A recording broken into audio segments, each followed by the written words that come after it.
Hi, guys. My name is Peter. I wake up at 7:30 in the morning. Then I brush my teeth, have some breakfast, and after that I take the dog for a walk. I dress myself, and decided to take the bus into town where it starts to rain heavily. I walk round the town, but the rain stops when I am inside the shop, and starts again when I leave the shop and walk in the street. The streets are full of wet and miserable shopper. While I am in town, I buy some food and a new pant.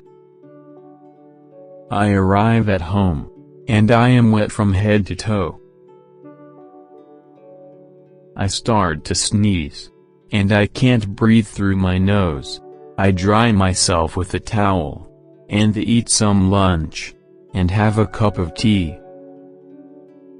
I try on the pant, but the pant doesn't fit, and can't find the receipt. To improve the day, I turn on the television, and find a film to watch, which is boring. I go to bed after the film, and dream of rain. I hope tomorrow is better.